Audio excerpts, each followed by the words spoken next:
past cool, huh? Yo, what is up?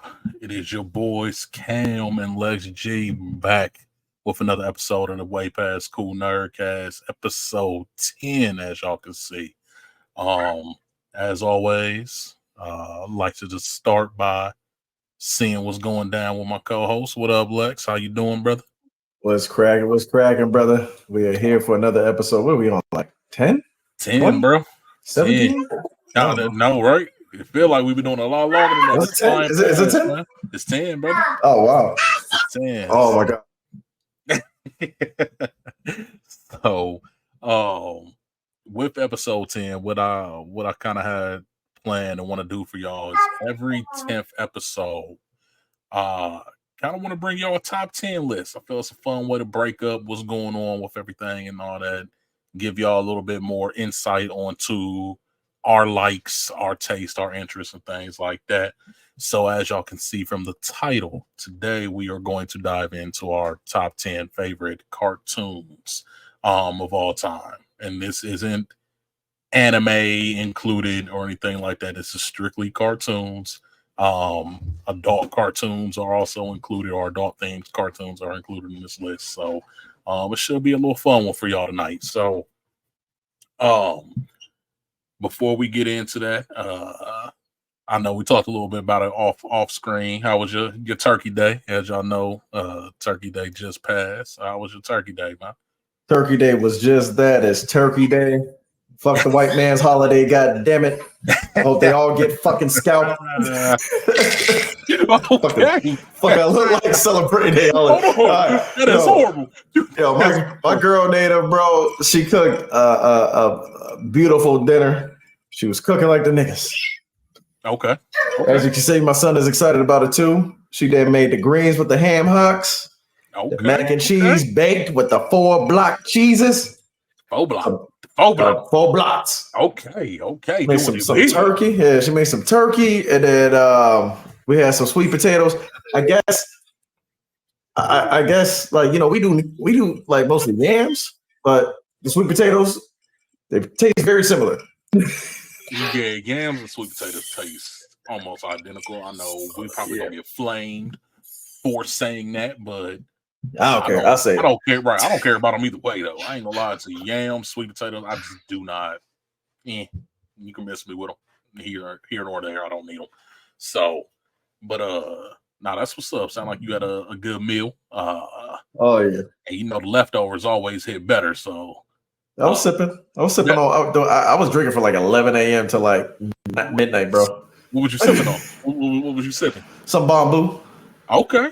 Bamboo rum. It was some with just some Coke, man. I was gonna do some eggnog in it, but like, bro, I didn't want to deal with the stomach ache later on. So I was like, bro, I already gotta eat twice. So my mom cooked. So I ate at the crib. And then I had to eat again at my mom's house, of course. And so I felt terrible by the end of the night. I shouldn't say by the end of the night. I felt terrible when I woke up. I feel that. I ain't mad at it though. You got to do a big on that day. What was your day like? My day was. No, you don't celebrate. I know you don't celebrate. Oh, no, I don't. So everybody, I do not. I really don't celebrate holidays too much anyway. But that day especially, I do not care about Thanksgiving. Whatever. We ain't gonna get into the history of that on this pod, but you know, I just fucked up. What is everybody else celebrating? I don't know. I do not know why it's a holiday that people choose to celebrate. If you know the history, it's a very fucked up ass day. Yeah. So I've never seen an Asian celebrate this shit. I never seen an Indian person. Never seen, bro. No, we the only stupid fucking race that follows the white man's traditions. I don't get it. I do not get it. But that's all. We could do a whole episode on that. But that's not what this was about. My day was cool though, man. Like I said, I ate as well. Had some turkey, green bean casserole, I should say. I'm seeing black folks is doing that now. Yo, green bean casserole fire, dog. I ain't going front. Green bean casserole with it, dog. I can't do it, bro. You know what it is though? Is when I look at it on my plate, bro, it just look like green throw up, and I'm just like, bro, I'm cool. But like everybody who eats it though, they tell like, bro, I had it every fucking year since black folks started doing the green bean casserole. Somebody has tried to put it on my plate and sneak it on that shit every fucking year. Okay, so I'm not gonna eat it, bro. It's just like, look, my grandma could tell me all day I used to eat chitlins as a kid. I don't eat chitlins now, bro. I would never put that shit in my mouth, and I feel the same way I do about chitlins as I do about green beans. I'm not even mad at you. I'm not mad at you. Now, do you eat like stuffing or dressing and all that? Fuck yeah. You gotta put it next to that. If you get a good green bean casserole that has the onion, the fried onions and stuff on top, and you get a good layer of it, those fried onions will mask the greens of the green beans. You pair it next to stuffing, it kind of just blends together. So you just gotta know how to plate it properly. And I think you'll be able to tolerate a little bit more if you played it right. Nah, that's what my always be trying to talk about with chitlins. Like, yo, bro, you just put it next to nah, fuck that. No. Chitlins is a whole different story. Chitlins is a no. Anybody who eats chitlins, I can't mess with you. Nah, you a slave type nigga, bro. If you eat chitlins, you a slave type nigga to me. Bro, hold on. Yo, you good.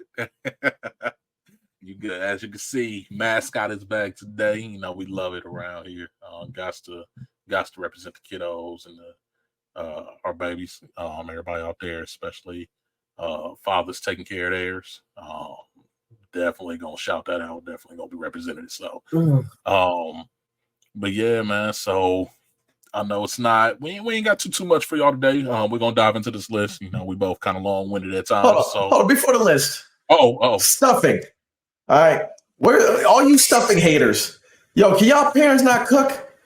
And what is going on with the stuffing haters? Clearly, I don't know because I love it. Listen, I will fuck that shit up. You put it in front of me, dog. Bro, if you listen. I will eat the fucking turkey pussy with the fucking with the damn stuffing in it. I eat it. Facts. In the turkey, I'm eating that. Facts. Listen, you drink. Give me a little bit of gravy drizzling on top, bro. God, I'm fucking it up. No, my girl made turkey gravy, bro. She did the broth with the turkey neck and all that shit, bro. It was crazy. It was crazy. What's up? That's what's up. You want water? All right, I'm gonna let you bring in the topics real fast. I'm gonna get him some water. Nah, you good? Do your thing, brother. Do your thing. So, as I was saying earlier, we are going to do a top 10, and like I said, every 10th episode, we're going to try to bring you a different top 10 list. I know we've already touched on our favorite video games of all time, which that could always change. We might have to do a top 10 favorite video games of all time revisited. But this week is going to be centered around cartoons. So, you know, we are going to wait for my boy Lex to get back. But what I want y'all to do, so anybody that is going to be watching this, drop your list. It doesn't have to be a full top 10. Drop a short list. Give us your top 3, top 5, things like that. Let us know what cartoons y'all still rock with till this day, and what you kind of came up on and what became your favorite over time. And then also rate our list. We want to see who has I guess you would say who has the better list between the two of us. So definitely drop that down into the comments so we can take a look at that when we'll come back and address any comments and things we get. You know, we definitely always interacting with our viewers and things like that. So, but now that Lex is back, let's go ahead and dive into it. So, without further ado, we got number 10. So as you can see, a little bit of a difference for the listeners only. Number 10, my number 10 is going to be Rocko's Modern Life. Lex over here has Courage the Cowardly Dog. So why Courage at number 10? Courage is gonna be in my top no matter what. For one, it's one of the most disturbing cartoons I've ever seen in my entire life. 3, if anybody got anything from 2, if anybody got anything from Courage the Cowardly Dog, it's like, yo, Courage was the biggest pussy on the planet. But no matter what, he did what he had to do for his family, and that was the biggest lesson and take takeaway that I got from Courage the Cowardly Dog. As I'm still sipping on the bamboo, by the way, y'all. I'm sorry. Good. But yeah, I learned a lot from Courage the Cowardly Dog, surprisingly, and it stayed with me. No matter how scared you get in life, you got to face your fears. You got to go through what you got to go through, and then sometimes the cat's the evil fucking bad guy. That's all. That's all I learned. Listen, I'm mad at you. I ain't mad at you. Like Courage, same for me. A lot of people who watch Courage often talk about like he was just this coward. Why's his name Courage? Like because at the end of the day, he showed courage and everything that he did. Like yes, he might have been afraid. Yes, he might have been terrified. But when push came to shove, Courage got things done. Yeah. Like I can't think of a time where he did not overcome a hurdle or obstacle that was put in front of him. Like, and ain't nobody was trying to help this nigga, bro. Everybody was like, bro, Eustace was understanding this nigga and not giving a fuck at all. Eustace, I think Eustace just didn't care about life anymore. I think he was done. He was the old angry man who all he had was his truck, his wife, and his chair. He didn't care about courage like that. As long as he had those three things with him, that's it. That's all he cared about. Like I used to hate Eustace as a kid. And now that I'm like older, I understand that nigga a lot more. Yeah. Nigga, because all Eustace was on, bro. He was just all chilling, bro. Like nigga just wants to sit in his chair and kick it. And then you gotta hear courage fucking pussy ass come around the corner. I'm mad. Like, bro, what are you saying, dog? What are you saying? Spot on Courage impression. Like you sounded just like him just now. I'm mad that you're able to do that. He used to sound, bro.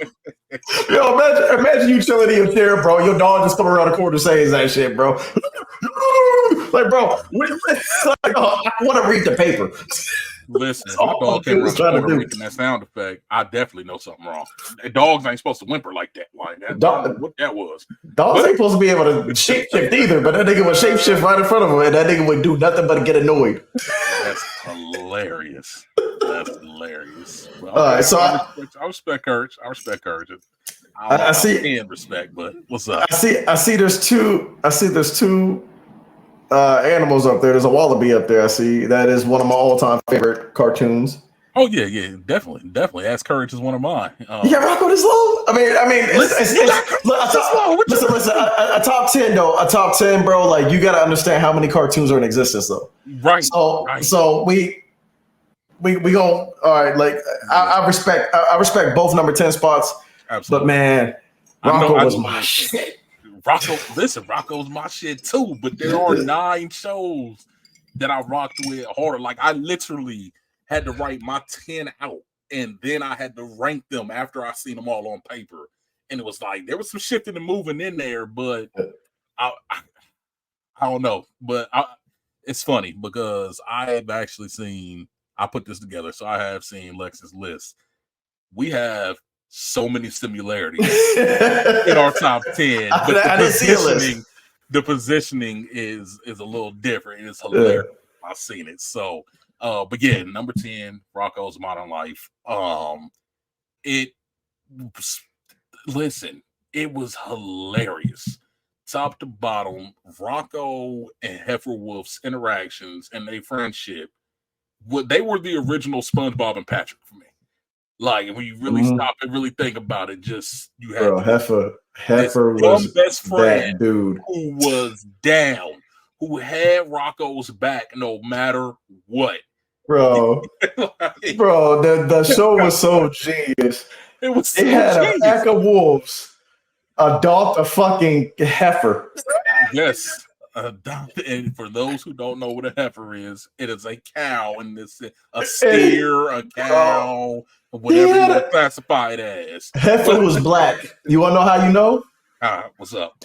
That nigga grandpa, the wolf grandpa, was racist as shit, bro. Against the heifers, bro. He had a racist adopted grandfather, bro. He went through it. The mom was like the fucking mom from what was that linebacker movie? The fucking.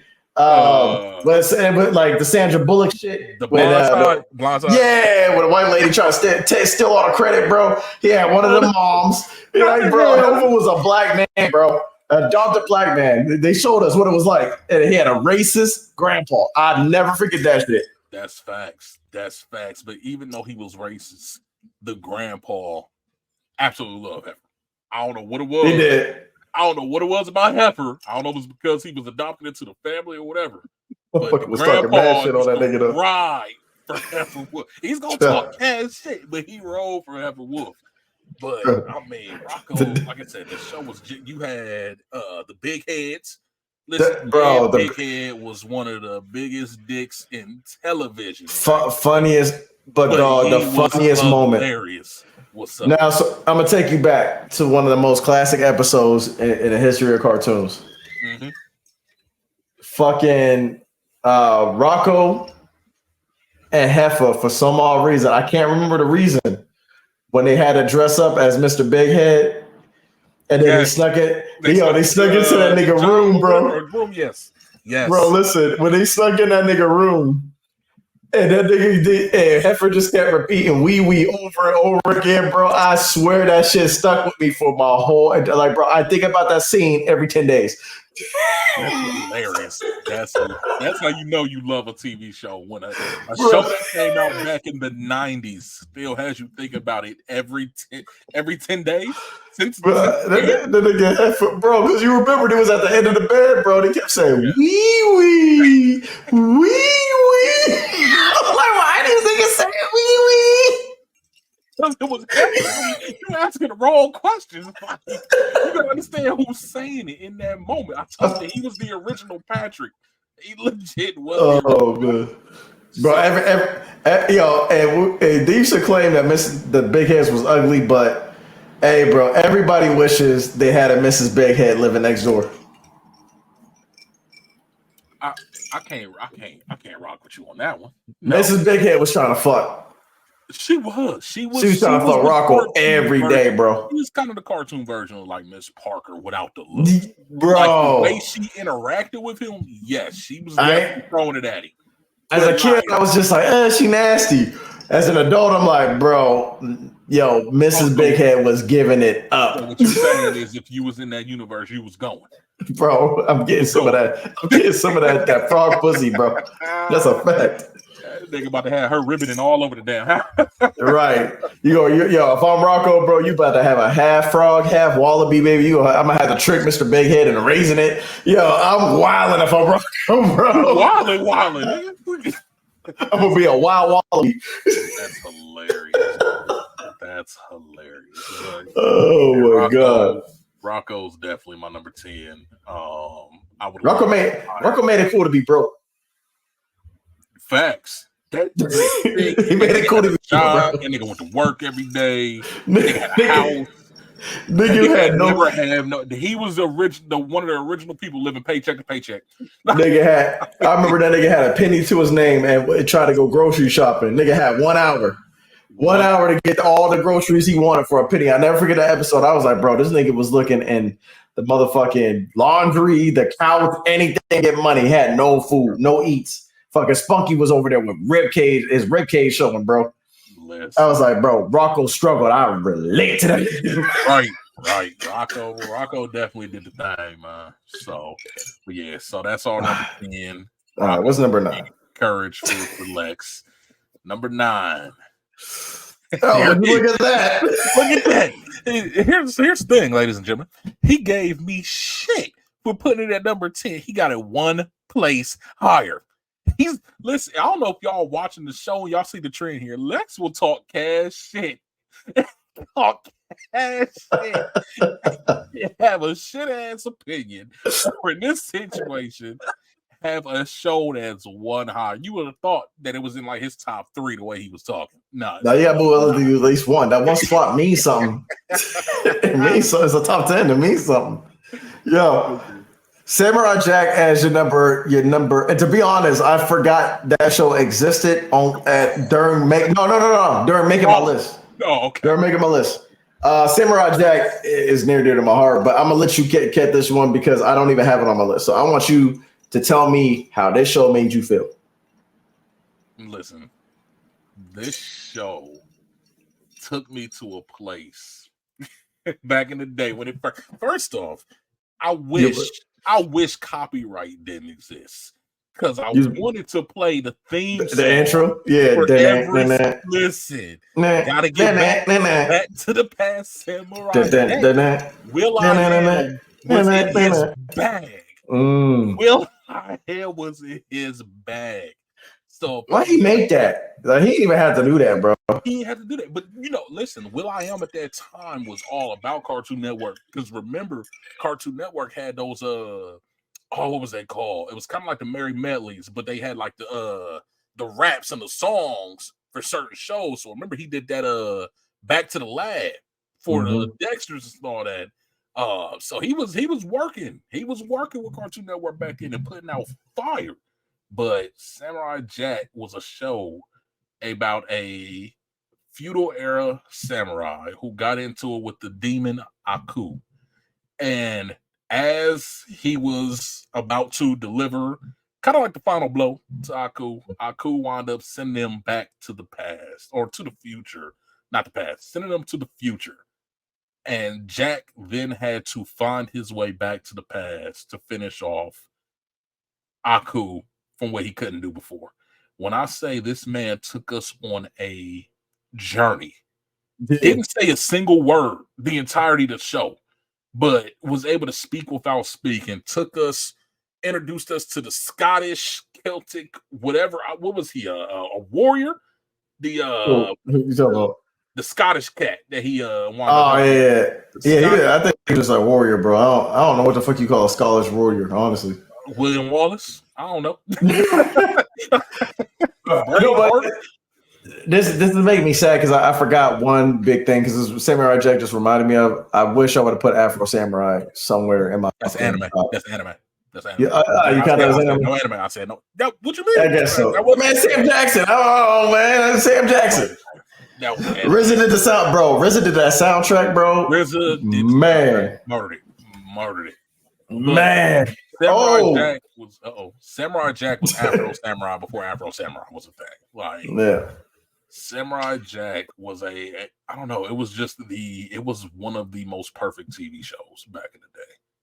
Even is to this day. Like, it had such a major following that when they announced it was coming back to finally finish the series, people could not wait. Like, people, it had the internet on fire when they had a hiatus, bro. I remember that shit. Yeah, because it just ended, and it was like we didn't really get the conclusion that we wanted. So it's my bad. Nah, you good. We don't listen. He's trying to reach for the bamboo ice. We do not condone children underage drinking on our program. Yeah. But I will say this: a sip of that ice, I guarantee he'd be real calm and sleep. Get a good 5 to 10. But nah. You can hear him. He said, "Go to sleep." Yeah, go to sleep. But yeah, Samurai Jack is such an amazing show, man. I want to go into detail, but I still want people to go out and watch it. Like, I don't want to spoil anything for real. Just if you can find it, I think it's on like Hulu or something like that. Find it, watch it, and you will understand why we preach such high praise. And I know you said you ain't have it on your list, but what you got for Samurai Jack? Because you over there upset that you didn't add it. Nah, I want an Afro Samurai, but we ain't doing anime. But it is an anime technically. Yeah. So, but yeah, that's our number 9s. Number 8. I'm gonna go ahead and let you introduce number 8. Oh man. Sonic the Hedgehog, the complete series. Look, you know what? Reviewers trash that show, but I actually like that one the best. That Sonic show. It was by far the best. Yeah, it was my shit. It was just weird that Jaleel White had 2 series at the same time, and he played Sonic in both series. That's true. Well, this one started first, so this was the first. I know, but he played in both. But he was in both. He was Sonic. He was the voice of Sonic. Yeah. If you don't know, the Way Past Cool Nerdcast, the title came from this show right here. Bro, listen. The soundbite that y'all hear is from this show right here. So I never thought to put this in my top. This is definitely in my top 2. Hey, you gotta be quiet. I definitely put this in my top, probably 50. Honestly, Okay. I love Sonic the Hedgehog, the original. Yeah, It was dark. yeah. Robotnik looked crazy evil in this one. This is one of my favorite Robotnik looks. This is And the only time, and Sally was introduced, and for some reason she was a sexy ass squirrel. And the only time we seen Sally was probably in Sonic Spinball. But the Archie I comics, don't remember. she was big in the Archie comics. Well, yeah, but like in the video game world, video games, yeah, yeah, bro. I only remember seeing her as like a cameo and Sonic Spinball. Yeah. So it was really nice to see Sally. I was happy he piped. We know Sonic piped Sally, bro. Come on. You know he did. You know, he probably piped the robot bunny too. Probably. And I thought it was like the enemies were kind of weird because it was like humanoid robots. It was like the fucking robots from Mother, aka Earthbound. Yeah, I can agree with that. But I love the show, man. I love the fact that the rings made him super fast when he touched them fits. That the villain, like you hated Robotnik in it the way you were supposed to hate Robotnik. It was a good feel. They had like a little kid. I want to say it was a little kid's version of it. I used to watch the shit out of it. It used to come on I used to go to my grandma's house. She had the damn cable. So they used to play that other Sonic show all the time on Disney Channel. Yeah. Now this Sonic, bro, I swear you used to have to catch this shit on certain channels, bro. Yeah, because I will say this one was more Fox back in the day. Yeah, this one came on Fox, and Fox was known for showing more dark TV shows, cartoons, like that. So, bro, that cover art is so 90s. Bro, it is. I love it though. I ain't gonna lie, I love it. I love that design of Sonic. Like you said, Robotnik's design in this show was easily one of my favorite Robotnik designs because he looks menacing. He looks evil. Like that's what you get from him in this show. And this might have been the most evil Robotnik I've actually seen.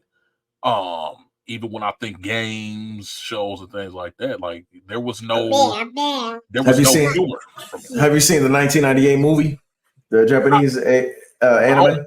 I own it. You said what? You got it?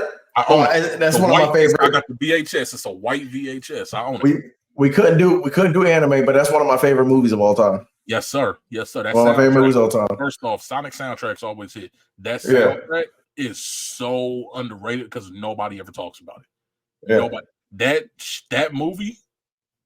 Nobody ever seen it, bro. I seen that shit on accident, bro. It was at what was it called, bro? It was at one of them old school movie stores back in the day. Probably like Hollywood. No, it's one of the smaller ones, like movies. Like that shit was called movies. But it was like one of those stores that just kept like, and Youngstown, bro. We had video stores that just changed their name every 5 seconds. Like every 3 months, it would have a different name. And movies is just what I remember. And I remember renting that shit on accident because I thought it was this show. I thought it was a movie from this show. It was a totally different Sonic animation, everything, bro. But when it comes to this series, I will say this is probably one of my favorite series growing up. Sonic the Hedgehog. This series in particular. So for those of you who don't know, Sonic actually had 3 different shows back in the day. Before they brought out Sonic with Sonic X. But in the 90s, early 2000s, there was Sonic the Hedgehog. There was The Adventures of Sonic the Hedgehog, which was more the lighthearted, funny, just nothing but jokes the whole time. All he wants to do is eat chili dogs. And then you had Sonic Underground. With Sonic Underground, as far as shows goes, the worst of the shows, but I still enjoyed it. But this show in particular, as Lex was saying earlier, to kind of mirror his sentiments and things about the show, it had such a dark undertone, but it still brought that Sonic lightheartedness. And me personally, I am a huge Sonic fan. Sonic was pretty much my introduction to gaming. Once I got old enough to really understand video games and characters and things of that nature.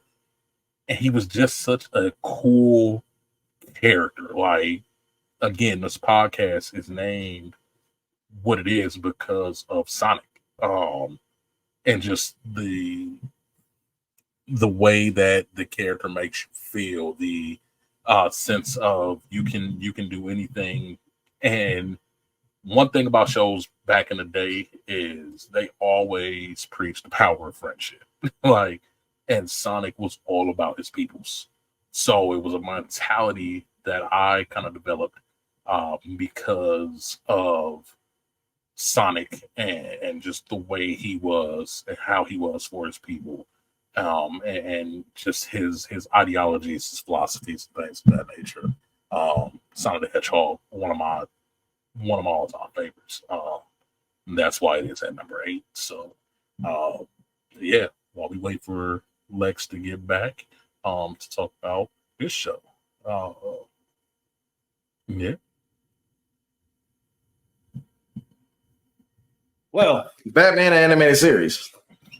Batman animated series. One of the greatest shows of all time. Now, before you get into this, I'm highly upset. That is at number 8? Got this at number 8. Because I had that count for adult shows too, man. I'm sorry. Listen, this is one of the greatest shows of all time. The fact that you don't have it in your top, you don't have it in the top 5 is criminal. No, I can't. I can't put it up there yet. I can't put it up there. But go ahead, get into it. I can't put it up there. But not only was this show great, the movies were great. The way the villains were portrayed, the introduction of Harley Quinn, like it just sparked a lot of shit. Fucking Mark Hamilton as the fucking Joker, bro. Not Hamilton. I don't know why I want to say Hammer. I'm thinking of Anthony. I'm thinking of Anthony right now, bro. How did you get the Anthony Hamilton from Mark Hamill? I've been up since 4 a.m. y'all. I'm sorry. Okay. So I highly enjoyed the show as a kid, bro. I remember watching it. It was originally aired, I think, on the WB. They played reruns on Cartoon Network. That's where I would watch most of it, was Cartoon Network. Because like even though it didn't originally air there, they did play reruns because they were also playing all the WB shows at that time on a certain block on Saturdays. I never forget that shit because that's how I was introduced to Freakazoid. But Warner Brothers went on a fucking killing spree with cartoons, but the best one they've ever came out with, right? And it was tough because I feel like Animaniacs kind of deserves a spot on the list, but I hate Animaniacs. I love the Animaniacs, bro. They had the greatest Prince joke ever. Listen, I hate the Animaniacs for one reason and one reason only. And it's because this and Animaniacs just come on back to back. And I would be so ready to watch Batman. And the only way you could tell it was Batman is because they started the same. You would see the WB water tower. And as it would zoom in, if the sky went black and you seen them clouds phase in front of the water tower, you knew it was Batman. Yeah. But if you seen that door open up and them motherfuckers pop out, start singing that stupid ass song, it was anime. So every time I would be ready to watch Batman, them dumbass dog rabbit things, whatever. You ain't like pop out that water tower and start singing that stupid ass song and it'll piss my soul off. It might be a dumb reason to hate it. It might be a dumb reason to hate the show, but I cannot stand it. Bro, you ain't fuck with Pinky in the Brain. Pinky in the Brain was Pinky in the Brain. Bro, Animaniacs was fire, bro. Yeah, I'm sorry, it's trash. I don't think I've ever laughed watching Animaniacs, if we're being real. Dog, they had the greatest Prince joke ever. I mean, the Prince joke was a Prince joke. Yo, I didn't get that shit as a kid. Bro, it's so much innuendo in that show, though. I don't think that show was really meant for kids. And I think that's probably why you ain't laugh as a kid. You're right. The fingerprints, bro, she said, yo, did you get the fingerprints? Yo, Prince was like, I don't think so. Right. Bro. It wasn't my show, man. They pissed me off. It wasn't Batman. I wanted to watch Batman. Listen, Batman, I was definitely afraid of, for when I was a kid, I was definitely afraid of Clayface. Okay, that's fair. That nigga looked horrifying on that show to a fucking 6-year-old, bro. I was like, dog, I hope this shit is fake. Because like you little like cartoons is like like you it's hard to tell the difference. Like you want to be the cartoons, you want to what I mean. So I was just hoping. I was like, bro, this nigga Clayface is terrifying, bro. I don't want to see too many episodes with this cat, bro. But I remember the first time he appeared, dog, I was scared shitless, but I couldn't stop watching, man. My uncle came, man, what's wrong with you, boy? That Clayface tripping. He's like, man, stop being a pussy. I was like, all right. So I sat there and watched it, and I was like, bro, I ain't going to sleep for 2 days, bro. Yes, I feel like your uncle taught you how to be a man. Like, he did. My uncle was like my dad. Okay, I'm about to say. Yeah, my uncle was like my dad for real. Yeah, he was my dad. Story about your uncle every episode. I respect, bro. I swear. I swear. He helped raise me, bro. Like, you know what I mean? I'm one of those kids. I was raised by the uncles, not the daddy. But one thing my uncle did, bro, my uncle always made it cool, like to have comics. Like he was like, bro, comics, cartoons, he used to watch that shit all to me. One of the things I'll talk about, I got an uncle story. When we get higher up, and it's gonna sound foul, but you got to remember, I grew up in the 90s. I got you. Parenting and what kids were consuming was way different. And like now you got that Kumbaya, Miss Rachel shit, and you know what I mean? It be on Barney and Friends now, like the whole world is sensitive. But I got a story when we get up there. But Batman animated series was one of those cartoons. I used to watch them all the time. And it was a bonding experience. And not only that, I rented fucking the Mr. Freeze film and fucking the Mask of the Phantasm probably 30 fucking times each. You can't go wrong. Man. You can't go wrong with bro. The greatest animated movies ever. I swear, Mask of the Phantasm, it won awards. It won a fucking Oscar? Yeah, it did. I don't know if it was an Oscar, but I do know it won some awards. It was like a big award it won. I remember that shit. But like that movie, oh my god, bro, that shit didn't even feel like I was watching a cartoon, dog. Like dog. And shout out to, I forgot what the actor's name who played Batman, but he just passed away recently, I think. Kevin Conroy. Yeah. And I think he played him in the game too, right? In the Arkham games. Arkham games. His final performance as Batman is going to be in the Suicide Squad Kill the Justice League game. That's kind of like, I'm definitely buying that just because that's the last time I'll ever hear him as Batman. I'm waiting to that sell. Listen, I'm waiting to that sell, bro. I'm not gonna lie. Everything they've been showing for it, because they started doing these developer showcases. I think last week or the week before last, they started. And they're gonna be releasing one like every week or every few weeks. They did a deep dive into it. I'm low key excited, but I got a couple buddies of mine who also are going to be playing. So we're gonna have a squad of 4 running, and I feel like games like that, if you get people to play with, it's like Borderlands and things like that. Any type of game where you can get online, play with your peoples, it automatically boosts the gameplay experience. So, what was the last one? The last what? The developer cast thing? Oh my god, what were we just talking about? The Suicide Squad game? What was the last game that they had from that series that was terrible? Oh, you're talking about the it wasn't terrible. It was terrible when it first came out. I went back and played it, but you're talking about Gotham Knights. Knights, yeah. Gotham Knights is actually pretty fun. That's why I'm a little wary. I got you. I feel you. Because when Gotham Knights first came out, it was horrible. Not gonna say horrible, but like frame rates were terrible. It wasn't in a polished state. But I recently played it. We caught it on sale. I know you're trying to wait for this one to go on sale. We got it on sale and recently played through it. It was actually pretty fun. But we also played through it co-op and things like that. But it was pretty dope. I'm looking at it on Steam right now. It came out in 2022, right? Mm-hmm. On Steam, this bitch for the sales is $11.99. Yeah. That's a bad sign. That's a bad sign. I mean, you gotta understand, it didn't sell great when it first came out. Yeah, because it was bad. But you gotta understand, they did take time. They did add additional game modes. They did fix some things in it.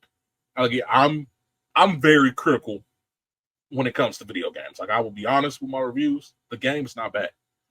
It's not a bad game. It's better if you have somebody to play with, though. That's what everybody's saying in these reviews now. It's one of those ones where you have to play it. I would say have to, but I strongly recommend playing it with somebody else.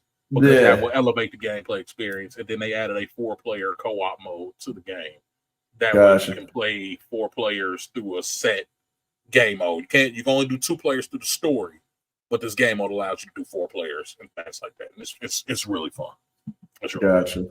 So I can say too. Hey man, I mean, like, I might try. Like for the $11.99, I might put it in my library. I'm about to say, give it a try. Give it a try. I put it in my library. And I don't know if it's crossplay. If it's crossplay, I still got it for the Xbox. I'll get on there and run with you.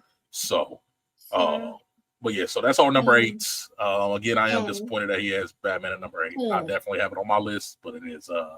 I got some gems on there though. I got some gems on there. He do. There's some fire coming. So, number 7. Oh, yeah, man. See, I didn't know if Boondocks would count, bro, because this shit would have been like my number 2. And the only reason why I say that because it is anime style, but like it's American made. So it's American made. Yeah, It started out as a comic series, not a strip. It was a newspaper comic strip. Newspaper comic strip, which means that it translates to a cartoon. Yeah. Rather than listen. We it was tough. We set the rules beforehand, and I made sure that I would stay within the rules and complying to things like that. But Boondocks is a cheat code. You're right, and that's why it had to be on my list. I wanted it to be higher up, but my list it is an American cartoon. Off of more things that are near and dear to my heart. The things I watch more. Boondocks, fantastic. If y'all have never seen the Boondocks, eliminate the final season. We don't need that. But seasons 1, 2, and 3. Yeah, my number 10 is getting knocked off. See, like that's the thing. Like that, because like I said, I thought we would have considered this.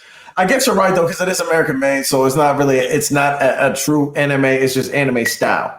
Yeah. But the Boondocks has some of the best memories ever. It was one of my. It's not just one of my favorite cartoons, but it's one of my favorite shows of all time. Oh yeah, absolutely. By criteria, Cameron's right. This shit is technically American made. Cartoon by Mr. Aaron was it McGruber? McGruber. And he predicted. It's weird because it's like Black Simpsons. It predicted a lot of shit, bro. It predicted the fucking chicken sandwich shit, the running out of the chicken sandwiches, niggas tripping.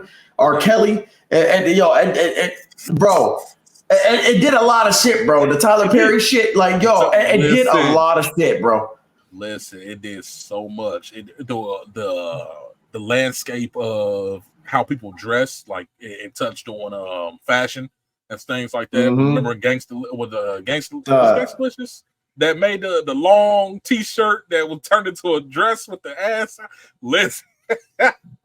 and that shit, and the Young Thug comes 6 years later. Right. Young Thug came rocking dresses 6 years later. And to be honest, bro, I feel like Puffy is definitely a gangster list. Nigga, bro. Yeah. It's that thug. My man had the butt cut out and the t-shirt talking about, man, see, we got the butt cut out so you can get to your pistol faster. Like, nigga, get out of here, bro. Listen, Boondocks is single-handedly responsible for giving us the greatest racist character of all time. Uncle Ruckus? And Uncle Ruckus. And Uncle fucking Ruckus. Uncle Ruckus, I don't care how easily offended you get by things, Uncle Ruckus will make you laugh. No, he's one of the best characters ever made. He's one of the greatest written characters ever. Who came first, Uncle Ruckus or Dave Chappelle's Clayton Bigsby? Clayton Bigsby is also one of my favorite races like ever. When did that episode air? Because Ruckus was a character in the comic strip, so I gotta go back and look because I have both of the books, Right to Be Hostile and I can't remember what the other book he put out was, but I would have to go back and look because I can't remember when the Clayton Bigsby thing. Chappelle Show, I think the Chappelle Show aired in like 2003. I want to say when it aired. It was either 03 or 04. So that might have been before Boondocks. Well, at least it was probably before the cartoon, but the comic strip was probably already in existence. Yeah, so we'll do some research and come back to that on that one and get that back. Because Clayton Bigsby was Dave Chappelle episode 1. Yes. That was literally that's how Dave Chappelle got everybody hooked because we was like, Bro, I would never forget that shit. I'm watching this shit, and it's like you like, oh man, this shit funny. And then you get to the last. It was always like the last sketch on the Chappelle show that was like, bro, he knew what he was doing with like how he timed everything. Yeah, but like that comedy like would not work in today's climate. And I feel like the Boondocks would have a hard like time coming back, bro, because these niggas that made fun of gay niggas, they made fun of all types of shit, bro. And I wouldn't want to coming back as some soft ass show. A couple shows have tried that, and then just like Beavis and Butthead had to literally revamp itself when they tried to come back the first time. They had two comebacks. Right. First time they came back, that shit was soft as hell. They wasn't doing no silly sexual jokes. They wasn't laughing at the shit that was actually funny no more. And then one season they cut that shit off. And then it comes back last year, and it's back to how it was in the 90s. And it's like, yo, if the Boondocks comes back, they have to do it that way. I don't think they're going to bring it back now, especially with the passing of John Witherspoon. Yeah. Well, they're supposed to have another granddad. Well, they were supposed to, but I think they wound up, because I think the show got canceled. I think the final season wound up getting canceled because they're going to bring it back on HBO. They were actually in talks to have J.D. Witherspoon, John Witherspoon's son, voice granddad, because he sounds identical. He has an identical impersonation of his father. So he could have did it and people wouldn't even have known had JD been talking about it. And then they did some shady shit behind JD's back and wound up not casting him for the role of his father who played granddad. So it was some fucked up shit. And I think just they went through like writer's hell and things like that. I don't think it's coming back anymore. I want to say it got canceled, so it got scrapped. But I did just do some research though. The Chappelle show came out 2003. Uncle Ruckus made his appearance in the comic strip in 2004. So was first. The comic strip had been in around since 96 though. Yeah, that's what I was gonna say. Like it's been around for a minute. It got traction in like the 2000s. Yeah. Like in terms of like global type shit. Yeah.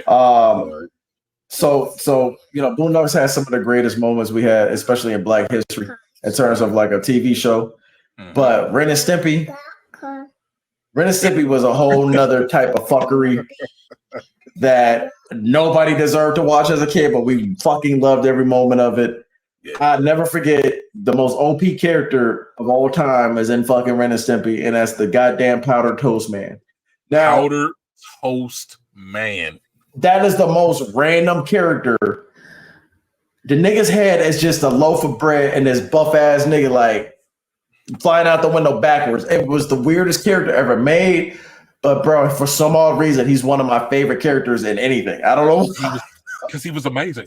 He was amazing. That's one thing. Ren and Stimpy got characters right. Yeah, they got characters right. Because what was the horse? Anthrax.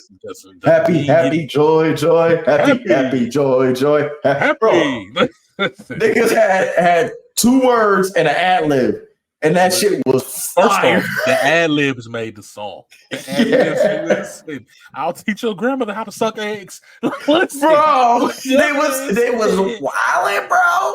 Listen, I told them I'd shoot, but they wouldn't believe me. Why wouldn't they believe me? That is why shit till this day. Dog, it's a masterpiece. And the adult series, even weirder. You remember Ren and Stimpy did have an adult series where it was all uncensored. It was, and I ain't gonna lie. Was it MTV? Spike TV. Spike TV, okay. Is Spike TV even a thing anymore? It's no longer called Spike. I can't remember what it is. I don't know what. Yeah, I don't know. Bro. Because it was.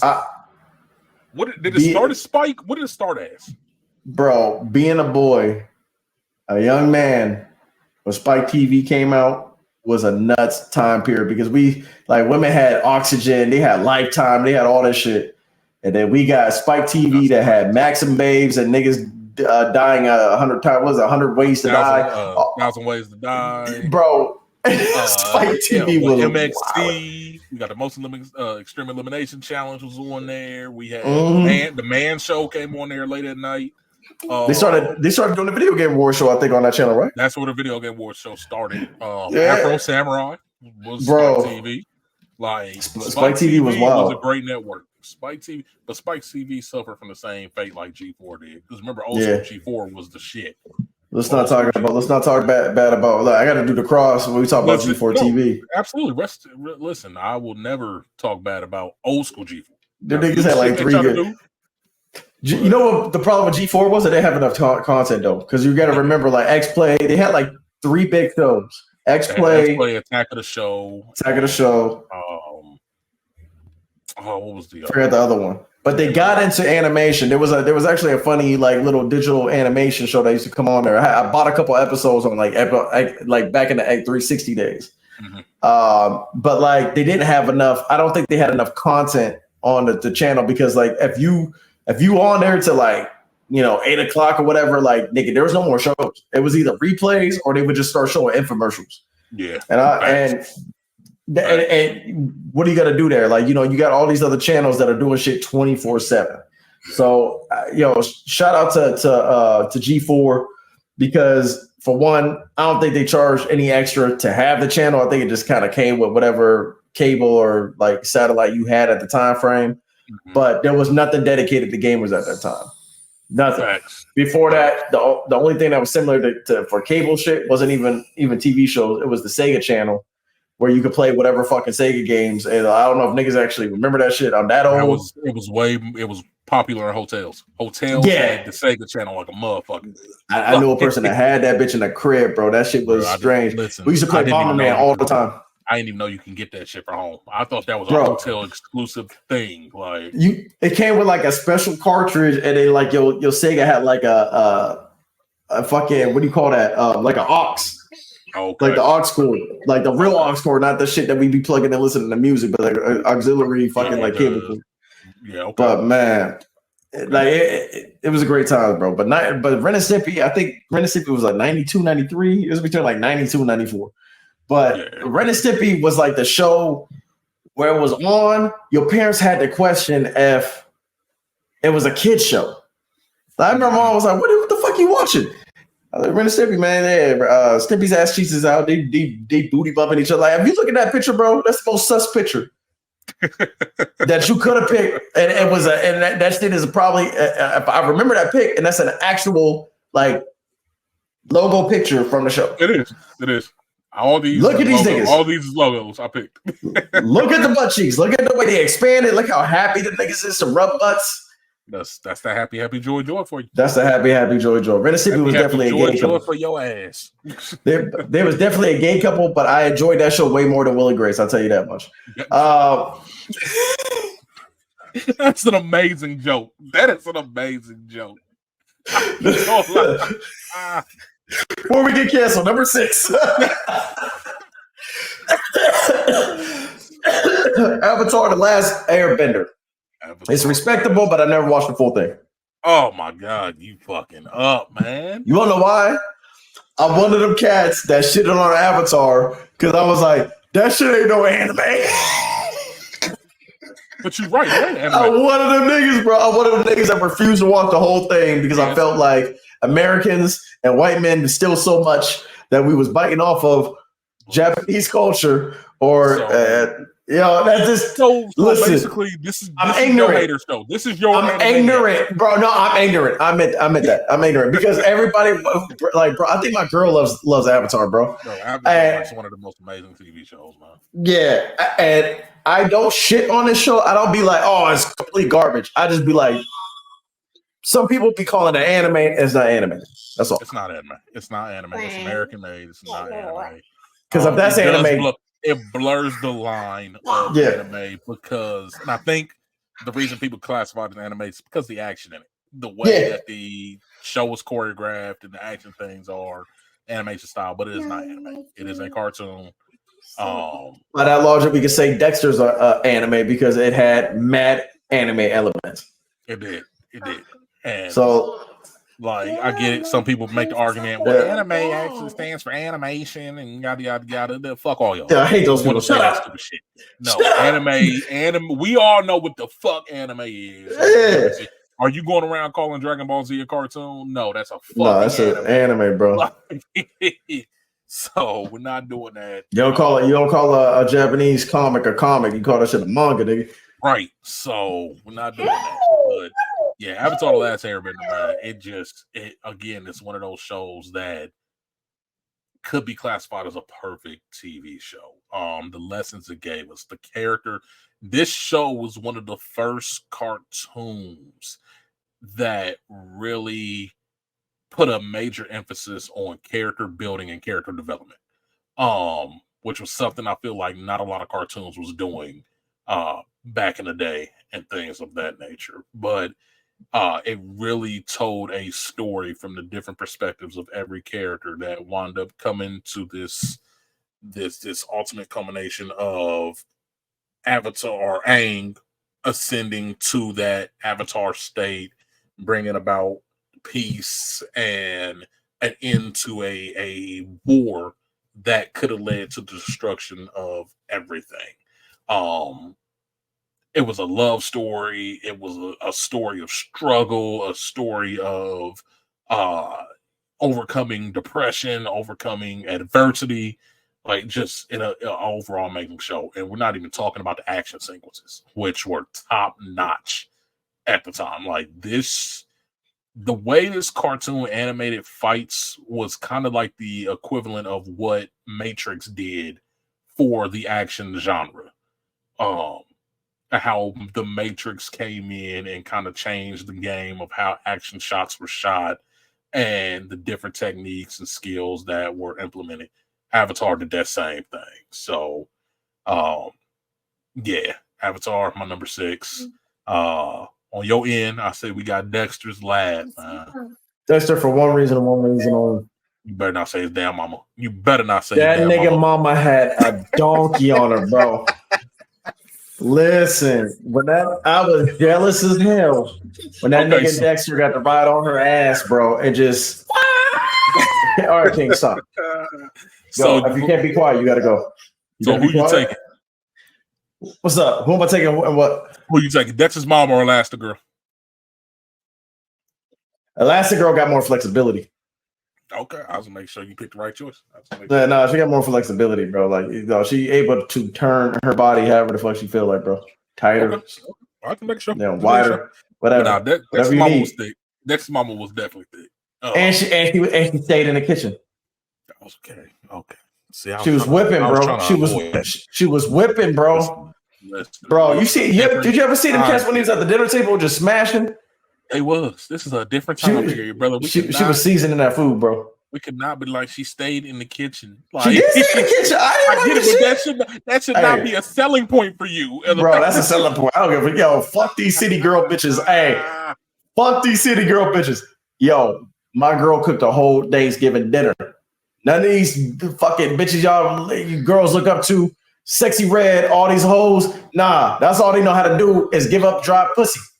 Dexter's mom, shit was probably wet as hell. You ain't never seen Dexter's dad fucking mad, bro. When you see that nigga Dexter mad, it was always at the kids. That nigga treated his wife, hey, honey. Oh, you're making that meatloaf again. Yo, you heard that shit? Yo, you talk to her different, bro. Yo, you make your man some food. You see the way he was treating her.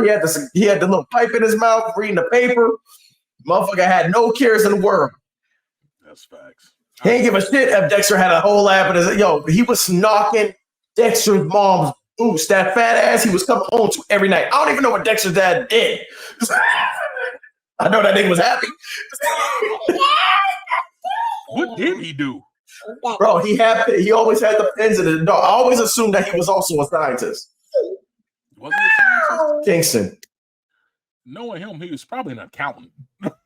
He doing some stupid shit like that. So I'm just saying, bro, it was lucky man. Dee Dee was always annoying as shit to me, but I ain't gonna lie, she came through a lot of times at the end. Oh yeah, Dee Dee. Like when she got real. Listen, the episode where Dee Dee learned how to do the Running Man, and she was walking around the house doing the Running Man from watching that hip hop show. That is still one of the best episodes to be done. Bro, the silliest episode is that when this motherfucker put the French tape on his ears and he fell asleep with that shit in, and that nigga the tape kept replaying.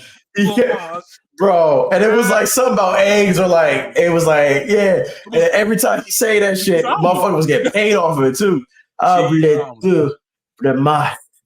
it was like, and I think he said something about like white eggs or egg beater or some shit like that.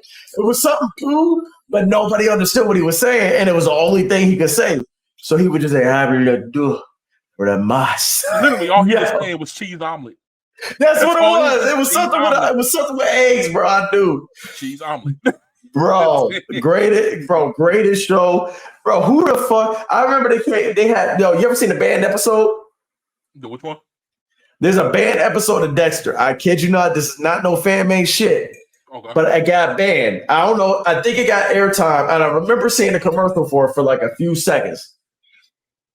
And when that shit aired, you never seen this episode again. It's an episode where Dexter makes a machine that makes you cuss. The whole episode is nothing but bleeps. So every other word is a bleep. Hold on. Let me look up what the episode's called, because there's like a name for this shit and everything. Let's see. Okay. Dexter's. Bro, these, like, that's what I said. Like, it's a different time period. Like, they didn't give a shit back in the day. Bad episode. What was this shit called? Rude removal. That's what it was. Rude removal.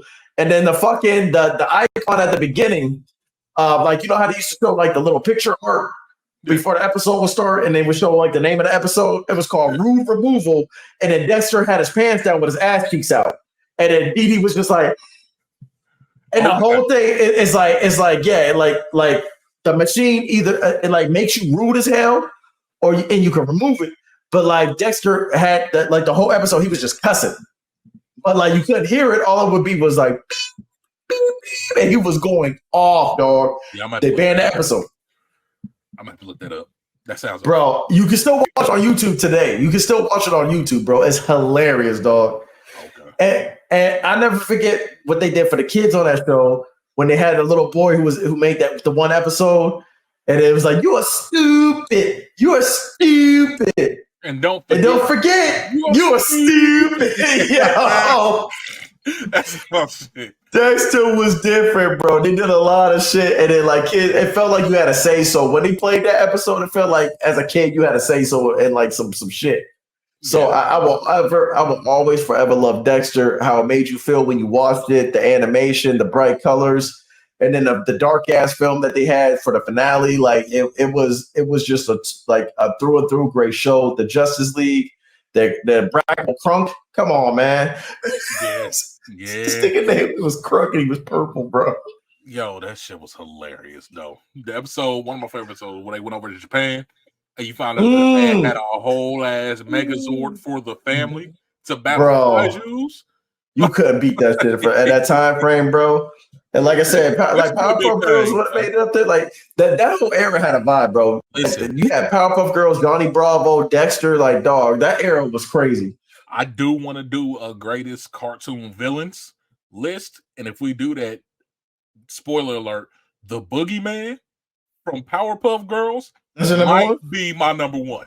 That nigga wasn't really, I hate when cats call him a villain, bro, because all he wanted to do was kick it.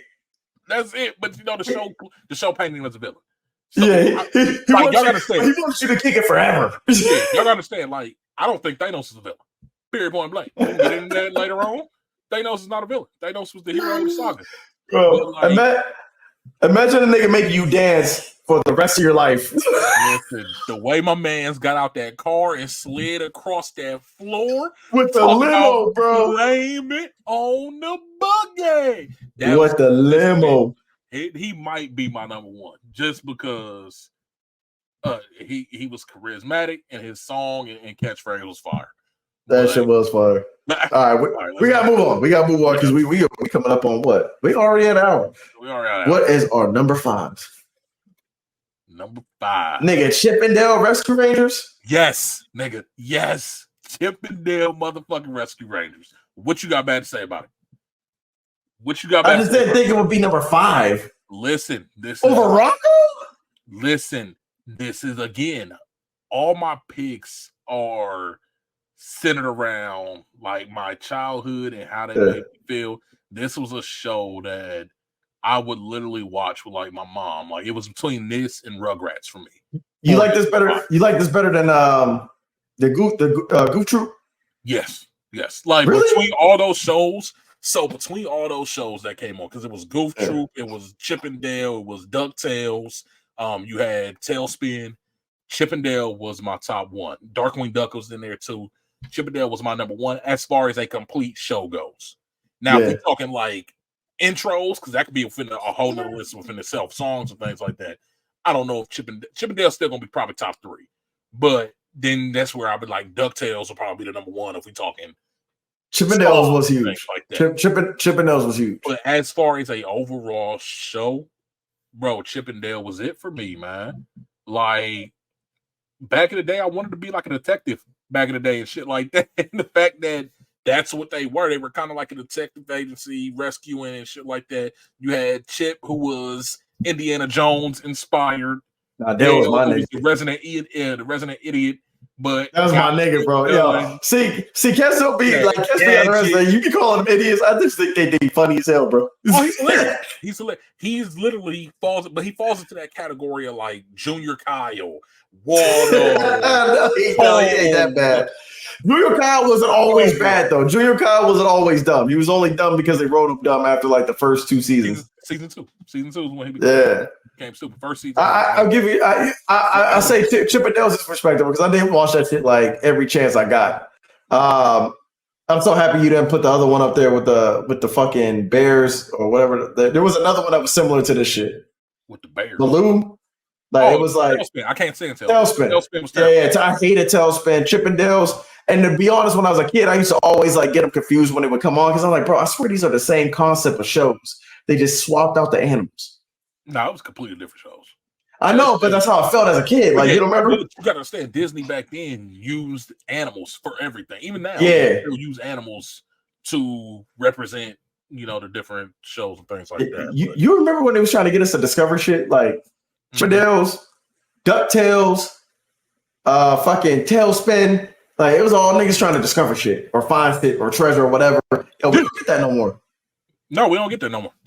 We don't get that no more. The landscape of TV shows and cartoons has definitely shifted and changed. But for me, Chip and Dale definitely my number 5. Like I said, it just has a special place in my heart because it takes me back to a time when I would watch TV shows and cartoons and things like that with my moms. And this was the one that, like I said, this and Rugrats were the two that we really shared a big bond over. And I think for her, Rugrats is a bigger show for her than it was for me, where Chip and Dale is my sentimental show. So that's number 5. Rugrats is up there for me, but like I said, this was a tough list. Oh, absolutely. So the Max, though, that's a name I ain't heard in a minute, bro. My number 5 is a show in a comic that a lot of niggas don't even know exists.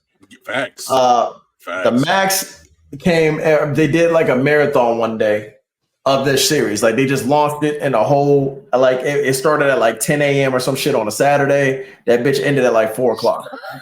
I'll never forget this shit. It was at my mom's house. And like I said, he used to let me watch like all this crazy shit when I was a kid. I actually have the original first 3 issues of the Max upstairs right now. Nice. No, not upstairs. It's another room. Actually, it might be behind me. I think it's actually one of the shoe boxes behind me. I ain't gonna cap. Nice. But I read the Max, and the cartoon when it released on MTV was exactly almost page from page how the comic book was. It's extremely dark. It's a mind fuck, and it's one of those things where you can't really tell what's real and what's fake. And then like, dog, I had to go and like research everything after like I seen it as an adult when I was like, bro, like I thought it was just a cool ass series and it was dark and but like once I started researching shit and then it had a lot to do with we'll say grape because I don't know how like Twitch and everything handles that shit, but it had a lot to do with like the character Julie and getting graped and the fucking main villain was like a serial rapist. And it was a crazy concept, and then you have this bum that is dressed in a superhero costume with these fucking big ass spikes for a hand. But when he goes into this Amazon fantasy world, he's the Max. And it just broke the mold on adult cartoons for me.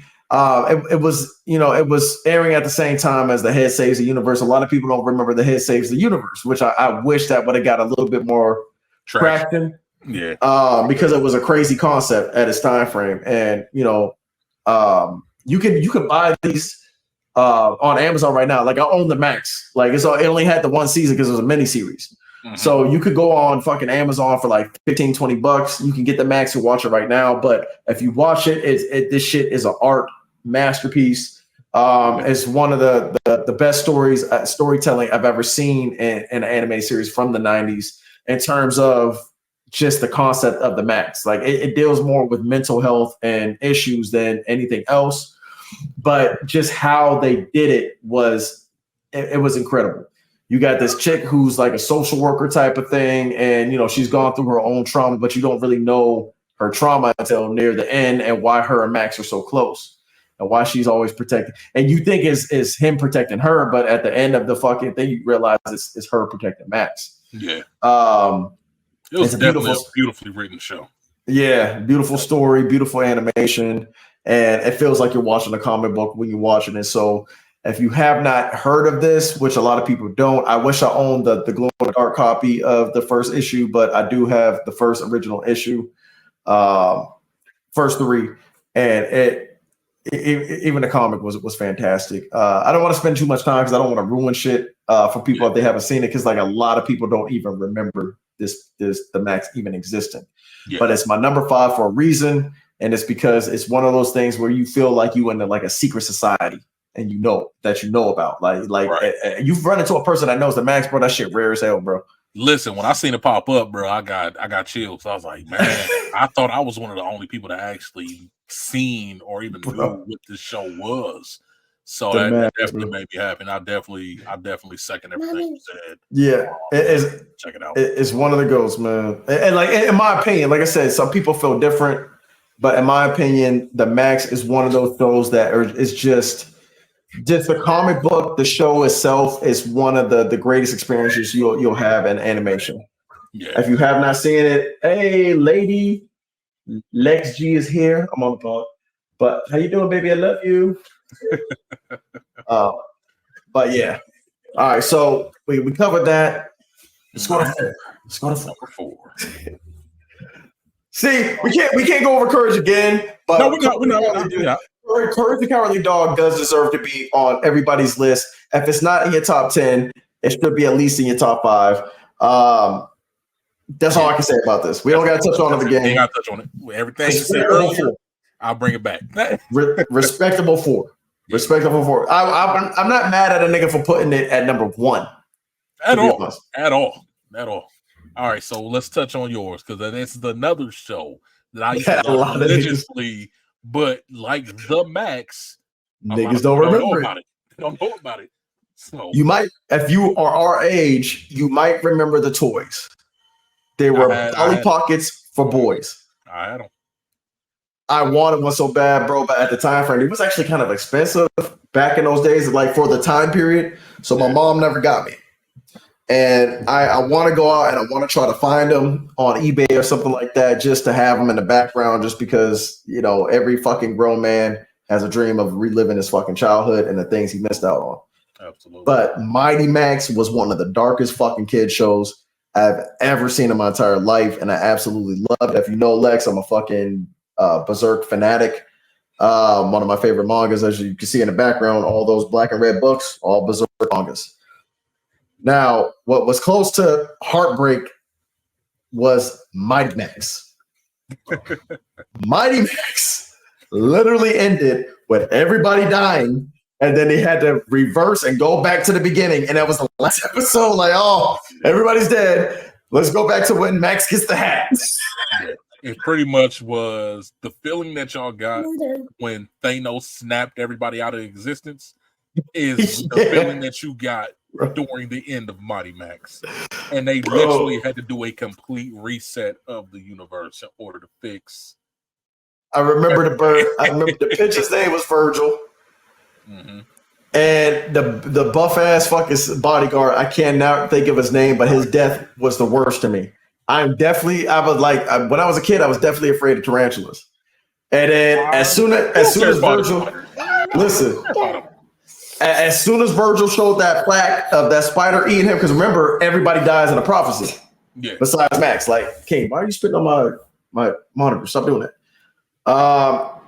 So he, at the end, they showed the spider like on a plaque, like the little wooden plaque thing that Virgil had was like, yo, bro, this was about to happen.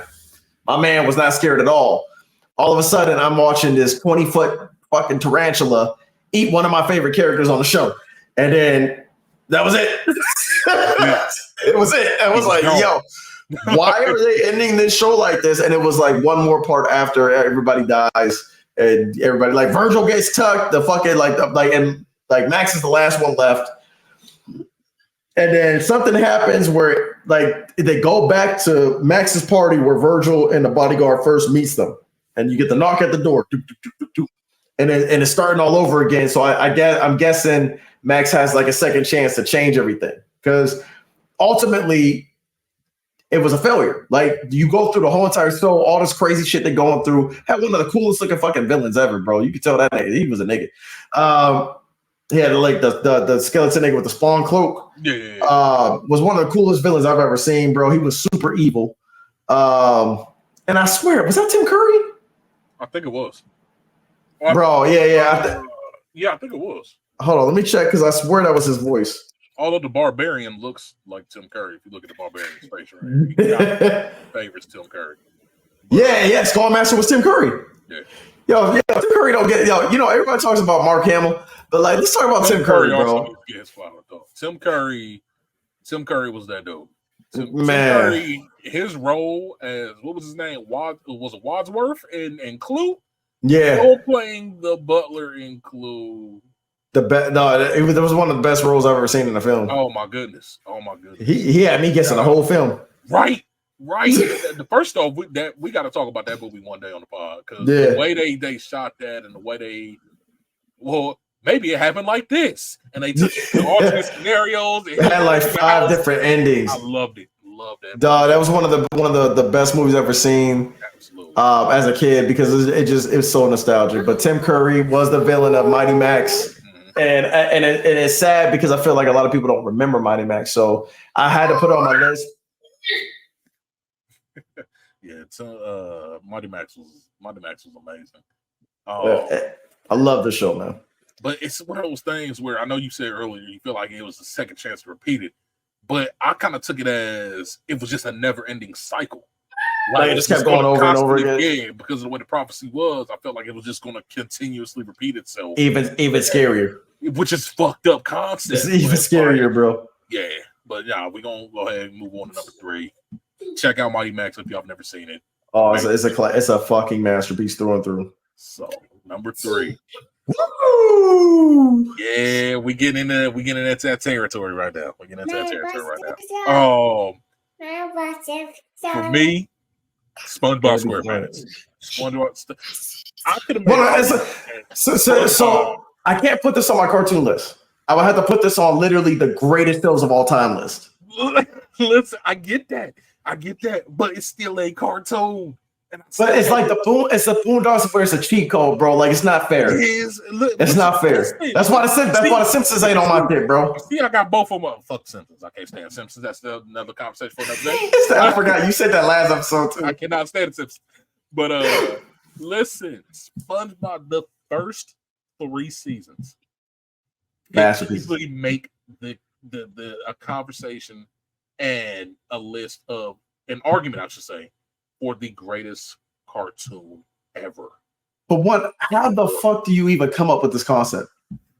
Listen, they made a show about a live sponge. The one thing I will say is this show took heavy inspiration from the 90s. I know we've had 90s conversations, and they were the Rocco and Heifer were the original kind of split. It's like if you took like kind of the lightheartedness of Rocco and blended with the fucked up shit that happened in Ren and Stimpy, and they had a love child. Bow, SpongeBob. But I don't even know where to start. Like, I don't know and if y'all are age, y'all seen SpongeBob, y'all know Everybody quotes SpongeBob. Till this day, people are still quoting SpongeBob. That Krusty Krab pizza episode is the fucking funniest episode to me. Yeah, That's my favorite part. Listen, when that man got them high knees, I know. Listen, the episode where they got superpowers, and that man had the super speeds. You want to see me run to that rock? I used to do it again. Yeah, I used to love Mermaid Man and Barnacle Boy. I ain't gonna lie, them niggas old as shit. Listen, that was, and it was amazing. They were a play on the original Adam West version of Batman and Robin. And they had an invisible car, the invisible boatmobile that you can see these niggas floating in, bro. That shit was crazy. Dog. And we ain't even talking about the music, the song, Red Pants, Striped Sweater, Sweet Victory, like the Friend song with him and Plankton, the Krusty Krab song with him and Mr. Krabs singing because SpongeBob was working at the Krusty Krab, not Krusty Krab, but Plankton spot, the Chum Bucket. Like, I can go on for hours and hours about how amazing and genius SpongeBob SquarePants was, but we are already deep into this podcast, so I'm gonna let you touch on Spawn because that's another one that a lot of people don't even know exists. And Spawn won awards. Yes, it won mad awards. One of the best animated series of all time. I want that cape. That cape might be the greatest weapon in the history of comic book weaponry. I don't care what nobody says. Spawn, I was in love with the comics as a kid. My uncle, the same one I'll be talking about, was the one who got me into Spawn. I remember this nigga telling me, your uncle was a smart man, dog. Bro, listen, we gotta have him on a pod one day if he's still this nigga, he don't do social media or on camera type shit, bro. He OG. He's like an actual OG, but like he was just in this shit like this. So I remember when it first aired on HBO. Nigga had HBO, and I'm like 6 or 7 at this point. Back in the day. Bro, my uncle was like, he was working at this place called Timken. It was like it was a steel mill. Okay. So back then, it was very. Spawn is not for kids at all, bro. There's no elements in that shit that states that you should let a child watch this shit. But my uncle knew that I loved the comics, and the comics was foul too. Mm-hmm. So I go on there, and then my uncle says, "Hey, Spawn got a TV show coming out." I said, "Ooh, I'm hype." He said, "It says TVMA. Just don't tell your mama I'll let you watch it." I said, "Oh, bro, this is like equivalent to like my first porno experience. Like, when I like introduce you to some shit." That man gave you your first taste of hard liquor. Like, bro, he did. Actually, he gave me. There it is. He was my dad. Yo, so he puts this shit on, bro, and I'm hooked. First scene, this nigga Spawn put a nigga's face to a windshield, and the nigga's teeth just shatters, bro. I'm like, yo, what? Dog, this shit is crazy, bro. I'm seeing it animated now. Bro, Keith David's voice, the first time you hear this nigga's voice, you're like, bro, this is exactly how you picture this cat sounding, bro. And with perfect casting.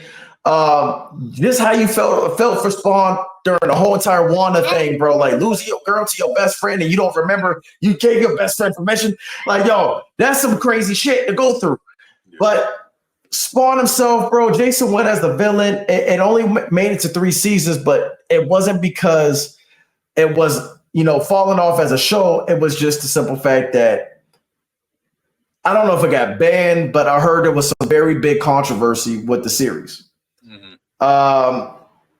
It was flocking some crowds that, probably shouldn't have been watching it. But, bro, I remember that it was so popular, they ended up taking the seasons and they put them as tapes, and you were able to rent these bitches. And I remember seeing the one Spawn cassette that had the holographic, you would watch Spawn walk up to you, on the case. I never forget that shit. And I remember I fucked up and I told my mom, "Hey, we should rent this." I seen the show and I wanted to watch it again. My mom put that tape on and she screamed at my uncle for 3 hours. Why you, bro? first scene that comes on, bro, because it was like the part 2 or something like that, is when old girl get fucked in the ass at the strip club. Okay. And old boy comes in tripping because it was like her boyfriend, and he chops off old boy's fingers. I know what you're talking about. Yeah. That was a scene my mom walked in on. That's terrible. That's terrible. You snitched on your uncle without snitching on your uncle. That's what happened. Bro, listen. Listen, my mom was like, why does it say it's rated R or TVMA? I'm like, oh man, I was watching what man, it's cool. And my mom used to sleep a lot. You threw him under the bus like that?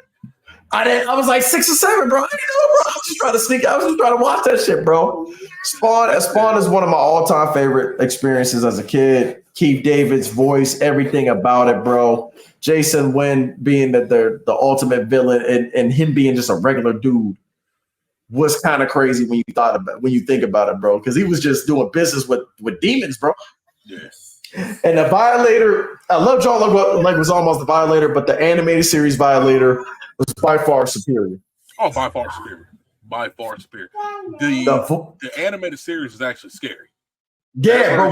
Was actually terrifying. The first time he turned into the Violator, bro, when he went from the clown to the Violator, they did the close up of the face, and he just talking to you. The way he spoke with the telepathy was so disturbing, bro. It was beautiful. The whispers, like how he was whispering to this cat, bro, and talking shit to him. I was like, bro, this is some of the wildest shit I've ever seen. Spawn, you're forever goated for this. Keith David, you're forever goated, and I don't give a shit. Listen, I loved the live action, bro. I ain't gonna lie. When I was a kid, I rewatched that shit. I'm like, bro, they should have just got Keith David, bro. And Michael J. White, cool. It's cool. But dog, that voice ain't the same, bro. Like, I'm sorry, bro. Michael J. White had the body. Keith David was Al Simmons. He didn't have the bill for it. I said Keith David didn't have the bill for it. No, that's a fact. And he was also older at the time. He was getting older at the time. So it wouldn't have made sense if they could have had at least had him do the voice of Spawn, because I don't think he did the voice of Spawn in the movie. Like, no, it was all Michael J. White.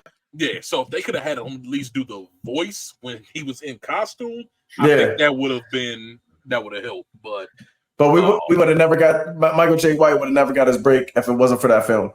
And also, like, because Michael J. White, he was like, I think he was like a security guard or something like that back in. I'm not sure. Don't beat me up, Michael J. White. But I remember the first time I've ever seen him was actually in Martin. Okay. Nigga has an episode where Gina, and he was the gay lover at the couples retreat. Yeah. Niggas ain't want to remember him for that shit. Remember, everybody deletes and blocks that out. We remember him the first time we seen him in Spawn, PG-13 film, which should there is a director's cut that is quote unquote rated R, but it ain't like the animated series, man. You would never get. I don't think we're ever gonna get a show in America on the level of Spawn. Like, Spawn was literally award-winning. Aren't they still doing the TV show? There's still a TV Spawn show coming out, right? Nah, it's supposed to be a movie. Oh, they're doing a movie instead of. I thought they were doing another HBO show. Nah, Jamie Foxx signed on to do Spawn with Todd McFarlane. Todd McFarlane is writing the script, but it's not going to be a full-out Spawn like centered story. Is going to be like the original script from what Todd McFarlane was saying was Spawn is kind of going to be kind of like an entity in the film.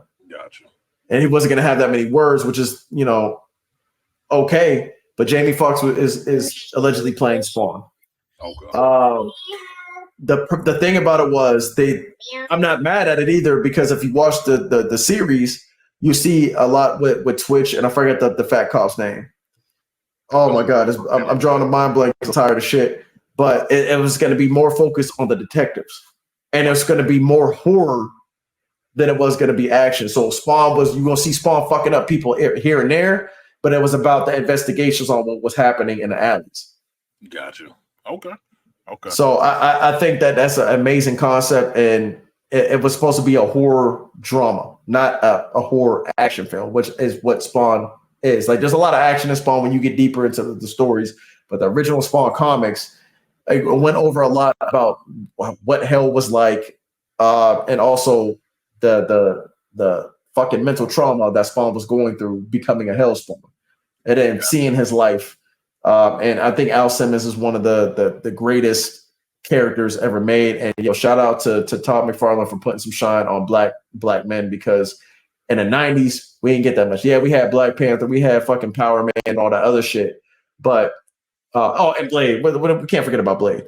But Spawn was that one that blew up and made it like big. Like it was like, yo, look at this black man with this fucking hype ass cape, bro. And only a black man can wear a cape like that, because that definitely looked like some pimp shit. Like this guy had a pimp cloak, bro. 100%, bro. That shit, like I said, that shit's. But all right, let's move on. We got more to get through. So number 2, which we can't like I said, I don't want to touch on it twice because we got to wrap it up. But Batman animated series, one of the greatest shows of all time. It almost was my number 1, but my number 1 is gonna be dedicated to a certain spot. And I know you're gonna question my number 1, but I don't give a fuck. But let's talk about South Park. Because South Park is also an amazing. South Park is one of the most consistent, funniest shows I've ever seen in my entire life. It's a show where you're going to laugh your ass off from start to finish, and never had no fucking safe space, none of that bullshit. As a matter of fact, they made fun of safe spaces for like 15 fucking seasons after the first 15 seasons with PC fucking principle. I will always have the utmost respect for Matt and Trey, because not only were they good with animation, they also had 2 classics. That one cult classic, which was Orgasmo, which was like a really weird concept for a movie. But then basketball. I'm about to say, you better talk about basketball. Listen, I still to this day trying to get people together to play. Bro, basketball. Yeah, basketball, bro. Like I knew they was geniuses when that shit came out, because they were doing that at the same time. They started in the same film while they were doing South Park. Yep. And at the same time, Bigger, Better, and Uncut had came out too, which I hate musicals, but that is one of the best musicals I've ever seen in my entire life. The South Park, Bigger, Better, Uncut, Saddam Hussein, bro. And at that time frame, bro, like if you was a kid in the 90s, you knew exactly who Saddam Hussein was, because that was the conflict.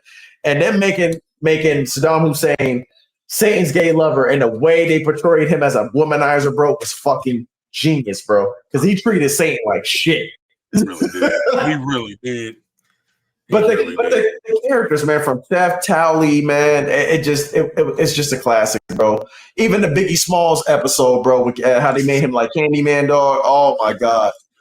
Yeah, South Park is amazing. Not right now. South Park. Not right now. I'll take you upstairs. Jesus. It's hard trying to parent, bro, when you're doing the pod. I'm sorry, yo. Bro, it's all good. It's all good. You're doing your thing, man. So I don't think anybody's ever gonna talk bad about you for actually parenting and doing your thing, dog. Yeah, I think South Park is probably one of the greatest gifts of comedy we've ever received. And like I said, it's the most consistent. Their racist jokes are so tastefully poorly done. No, but it's like Family Guy. You can't get mad at it. I don't have Family Guy on my list because Family Guy got fucking stale after like 7 seasons. Family Guy, yeah. And that's not coming just from me. That's from the creator himself. Seth MacFarlane said he never wanted to go past like 7 or 8 seasons. Yeah. Fox, bro. Right. That money, bro. And he admits that. Like he's like, bro, I'm like, dude, I don't want to do this shit no more. But they keep paying for the comedy, bro. Because Seth MacFarlane is not just the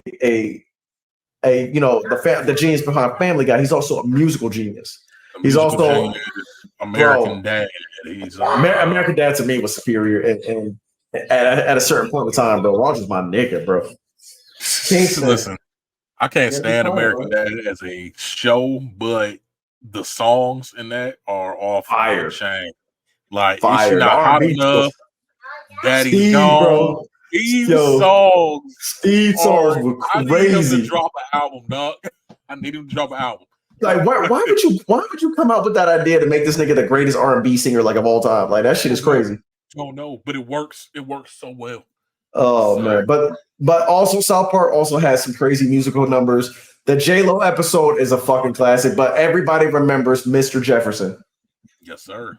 I'm not cool with like the Michael Jackson slander because like every single piece of actual evidence we got from Michael Jackson states that the dude loved adult pussy. I seen videos of this cat calling chicks fish. You ever seen that shit? Yeah, Hey, look at them, they're fish. No, look at the boobies, and he's getting excited, bro. It doesn't negate the fact that they had one of the greatest South Park episodes making fun of Michael Jackson. right. That Mr. Jefferson. Who of them acted? There was two Mr. Jefferson episodes. But Cartman was so in love with Mr. Jefferson, dog. Like they used to do Cartman dirty, bro. He did Cartman dirty. Cartman is probably my favorite character. Cartman is hilarious. Like, see my guy. I love Cartman. I think Kyle's my favorite because I feel like I'm most like Kyle. If I had to compare myself to one of the kids, like I'm most like Kyle, but like Cartman is absolutely hysterical. Yeah, man. My niggas is Butters and Tally. Butters? Because Butters don't be my he don't be doing moment. Because he don't be doing shit, bro. He be always in trouble, dog. Listen, Butters, when he that man turned into a pimp. Yo, yeah. Bitch, you better have my motherfucking money. Listen, and I got something in my front pocket for you where he was tap dancing. Yeah, bro, that's why he's one of my favorite characters, bro. Bro, it's not even Butters himself. It's the shit that be happening to Butters that be so fucking funny, bro. So I got to give South Park my number 2. We can move on to number 1 and we can wrap this up. My wifey is not happy. No. Let's get it. Rocket Power number 1. I told you he was gonna trip. Rocket Power is my number 1, dog. My all-time favorite cartoon is. You know what? You'll get this quote that if it's your all-time favorite cartoon, you will get this quote because when I be saying it, nobody be getting it. Y'all got sand and the potato salad. Yes. Nobody understands where that shit's from, bro. Yes. Nobody. Rocket Power is it's a classic. Rocket Power is my favorite show because at this time, one of the biggest influences in my life, and probably till this day, it molded my musical taste. It molded my interest. Tony Hawk. So I grew up. Tony Hawk Pro Skater was a crazy time for it. And it inspired me to really want to get into extreme sports. So me and my boy, we took up skateboarding, inline, BMX, scooter. Like we did that. And then Rocket Power came out. And Rocket Power was a show about a group of kids who had a common interest in these extreme sports. And it was like, to them, it didn't matter what you looked like. It didn't matter who you were. Sam, dude with the glasses, was a nerd, but he got out there and did his thing. And they just had that common bond. And through this outlet, nothing else mattered to them. Like, and it inspired me and my boys to really get out there and band together as Black kids in this space. Because, you know, that wasn't an avenue for Blacks back in the day. Like, we had like Kareem Campbell and things like that. But that was it. You couldn't name probably more than 3 Black extreme sports stars back then. So it had a huge influence on me. I remember, a lot of people don't remember this, Rocket Power actually had a live action like tour that went around called Rocket Power Live. The first ever one was here in Columbus, Ohio. I went. Damn. Talk for 2 more minutes. I gotta take him to go pee again. You good. So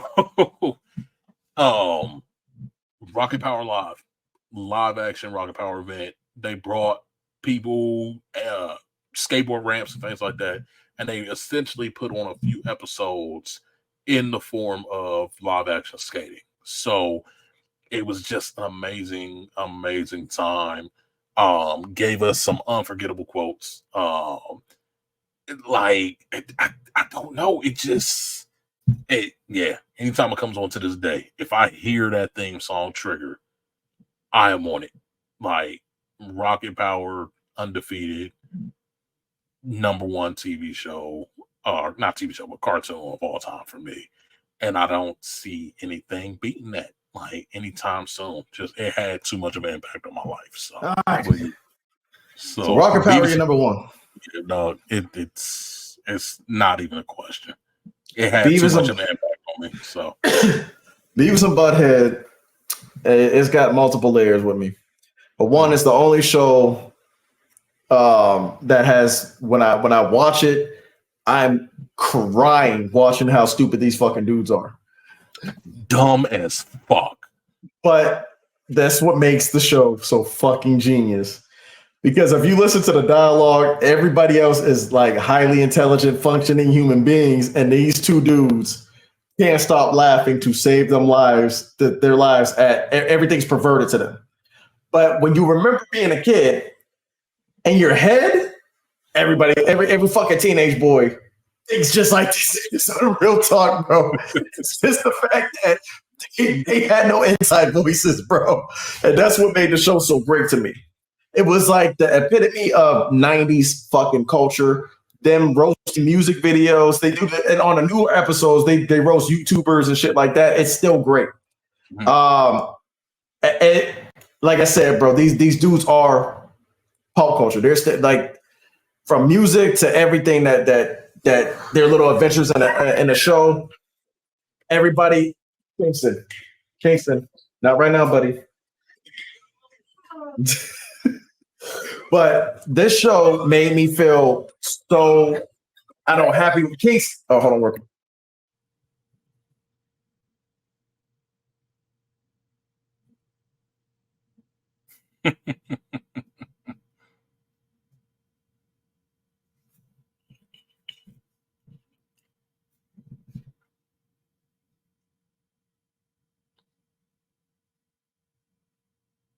All right.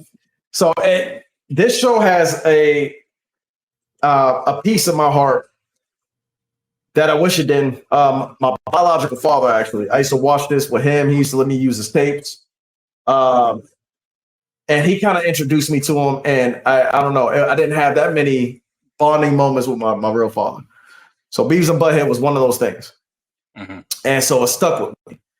Now, that might have a little bias to it, but in reality, bro, I think this might be one of the funniest cartoons I've ever seen in my life. Because, like I said, it was from start to finish, except for that comeback. Bro, the original 90s series, dude, it was so big for its time where you were seeing these cats at award shows, like live award shows, and they would have like the little cartoons walking on stage that had to look awkward in real life. Like if he was really there, it's like nobody there. Like you just but they were that, but they're icons, man. And I just think that if you haven't seen Beavis and Butthead, and to be honest, they don't really work in this new era of woke culture. I ain't gonna lie, the white privilege joke was probably one of the funniest jokes I've seen because they had a movie that came out last year. And the white privilege shit, when they found out they had white privilege, bro, they started like running shit, like taking people's shit out their hands and everything. It was like, oh, it's white privilege, bro. That's hilarious. Bro, Beavis and Butthead went there.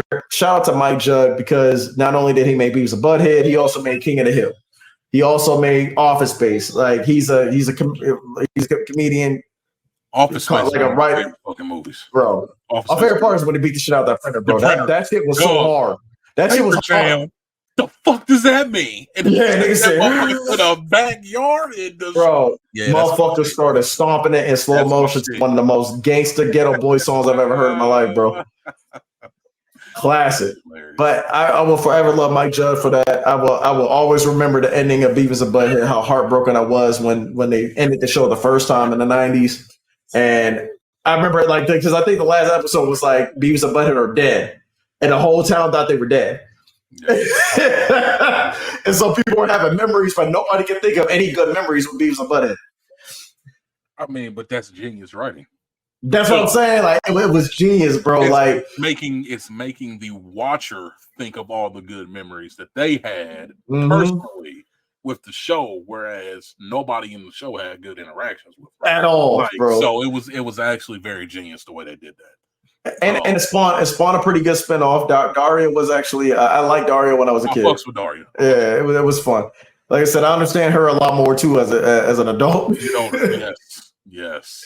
But that's my pick, man. Like I said, what made Beavis and Butthead so much more funnier is because the laugh, bro. These cats would say like one-liners, and then start dying after they say one word.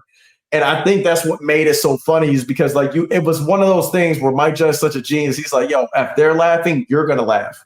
Right. Has you ever been in a room full of people and like maybe you missed a joke, but Cass is dying so hard you start laughing because they're laughing? Absolutely. That's Beavis and Butthead, bro. Absolutely. It's that feel good, bro. When you're in a bad mood, if you throw Beavis and Butthead on, bro, your whole entire life will feel like nothing else matters because you just want to sit there and laugh with these cats the whole time, bro. I'll have to go back and watch it because coming up, I was not a fan of it, but I'll have to go back. Bro, and watch it. Now that I'm older, now that I can understand a lot more, bro, I'll go back and watch it. Bro, as an adult, it's wild. It's wild, bro. It's funny.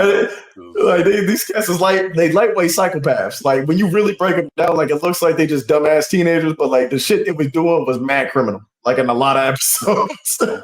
Yeah, I'm gonna go back and check it out. Definitely go back and check it out. So, but that is our list, ladies and gentlemen. As you can see, if you actually pay attention to the list, you can see why we are the way we are. You can see our shows say a lot about our character development and personality traits and things like that. But I ain't shit with Beavis and Butthead as my number one. Like nigga, that's my number one. Yeah, you love that. You love dark, crude humor. That's your thing. I would say a solid 60% of your list. I'm a crude nigga though. That's a fact. I'm crude. But I ain't no wrong with that. But we definitely appreciate y'all tuning in, rocking with us for a whole nother episode.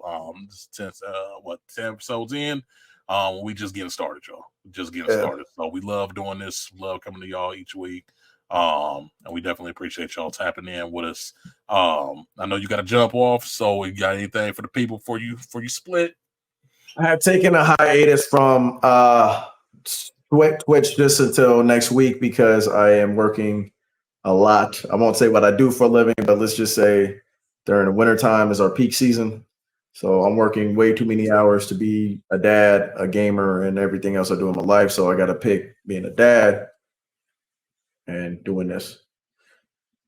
It's the two things I can do for y'all. The Twitch will be back next week. I just picked up Madden for $35. I don't buy Madden. I buy Madden maybe twice every generation. Last Madden I bought, Richard Sherman was on the cover. I'll put it to you like that. That was a long ass time ago. It was what? 14, I think. 14. Yeah. I'm enjoying this one a lot. But right now, I'm going to take a deep dive into it to see, like, I'm on a PC version and they got crossplay. So we're going to see how it runs. And we're gonna play some online probably next week. That's what's up. So, as far as me, I am looking to get back into Twitch streaming. Trying to figure out what I want to dive back into. But I did get the clearance, so I will be doing a watch along for the Video Game Awards. Oh, nice. On Twitch. So y'all can come through. It's gonna be me and a couple of my buddies. If Lex can make it, we're gonna try to get Lex on there in a little Discord chat and watch the Game Awards and everything like that. Bring y'all our thoughts and opinions on it. But we do want to say we love y'all. We appreciate y'all. Again, thank you for rocking with us. And we hope y'all stick around. Share this with one other person. Whoever's watching this, share with everybody. Share with everybody. You tell them to share with somebody also, and we good to go. So on that, we are out. We love y'all. Make sure y'all stay way past cool, and we'll catch y'all next. Catch us next week. Yep. We out.